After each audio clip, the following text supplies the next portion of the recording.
আসসালামু আলাইকুম ওরহমতুল্লাহ, dear brother and sister, how are you everyone. This is Obaidullah and আজকে আমি আপনাদের সামনে কয়েকটি গুরুত্বপূর্ণ বিষয় নিয়ে কথা বলবো। যে বিষয়গুলো যদি আপনি ফলো করতে পারেন তাহলে আপনি গ্যাস্ট্রিক বা অ্যাসিডিটির সমস্যা থেকে ন্যাচারালি মুক্তি পাবেন। তো আমাদের সবারই একটা কমন সমস্যা, সেটা হচ্ছে গ্যাস্ট্রিক বা অ্যাসিডিটির সমস্যা। তো এই সমস্যা থেকে মুক্তি পেতে আপনার প্রথম যে কাজটা করতে হবে সেটা হচ্ছে আপনাকে খুঁজে বের করতে হবে যে কোন কোন খাবারগুলোতে আপনার অ্যাসিডিটির সমস্যা হচ্ছে। যেমন আমার ক্ষেত্রে যদি বলি, আমার ভাপা পিঠা খেলে সাথে সাথে একটু পরে গ্যাস্ট্রিকের সমস্যা হয়, এবং অনেক খাবার আছে যেগুলোর ক্ষেত্রে খেলে মানে অনেকেরই সমস্যা, কিন্তু আমার সমস্যা হয় না।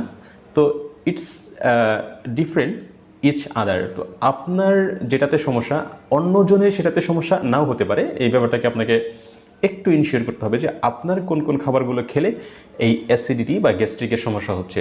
আপনাকে প্রথমেই সেই খাবারগুলো থেকে বিরত থাকতে হবে। 2 নম্বর সেটা হচ্ছে রাতে, বিশেষ করে রাতে অনেকেই মানে খাওয়ার সাথে সাথে শুয়ে পড়েন। মানে এই থিমটা আপনাদের একটু চেঞ্জ করতে হবে। মানে আপনি যদি রাত 10টা বা 11টায় ঘুমাইতে যান, তাহলে 7টা বা 7:30 8টার মধ্যে আপনার খাওয়াটা শেষ করলে সবচেয়ে ভালো। অর্থাৎ মিনিমাম 2 থেকে 3 ঘন্টার সময় আগে খেলে খাবারটা মোটামুটি ডাইজেশন একটা ইয়েতে চলে যায়। সেক্ষেত্রে হচ্ছে আপনার এই অ্যাসিডিটির সমস্যাটা হওয়ার সম্ভাবনা অনেক কম।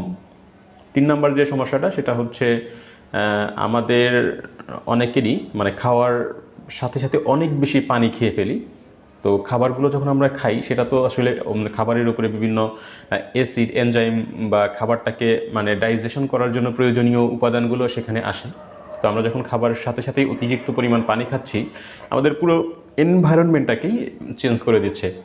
তো সেক্ষেত্রে আমাদের হয় কি যে আমাদের ওই খাবারটা সঠিকভাবে হজম হয় না। সেক্ষেত্রে হচ্ছে আমাদের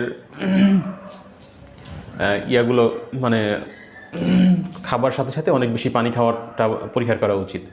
এরপরে হচ্ছে যে অতিরিক্ত তেলে ভাজা পোড়া জিনিস আমরা সবাই খেয়ে থাকি। তো এটা আমাদের শুধুমাত্র গ্যাস্ট্রিক না, বিভিন্ন ধরনের সমস্যা তৈরি করে এই ভাজা তেলের যে খাবারগুলো। লাইক আপনি যদি দেখেন যে এই ভাজা তেলের সবচেয়ে যে ক্ষতিকারক উপাদানটা সেটা হচ্ছে ট্রান্সফ্যাট। এই ট্রান্সফ্যাটটা যদি আপনার শরীরে যায়, সেটা হচ্ছে দীর্ঘমেয়াদী আপনার internal organs like kidney, liver, heart and different types of various important organs will be damaged by taking these types of food. So আপনাকে এই ফুড হ্যাবিটটা অবশ্যই চেঞ্জ করতে হবে। তেলে ভাজা পোড়া জিনিস মানে যতটুকু সম্ভব কমিয়ে খা।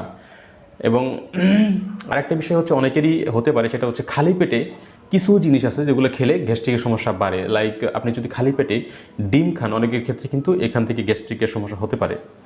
তো সেক্ষেত্রে আপনি হচ্ছে এটা একটু অ্যাসেস করবেন যে আপনার সাথে কোনগুলো হচ্ছে, সেই অ্যাসেস করে এরপরে আপনার জীবনাচরণ পরিবর্তন করবেন।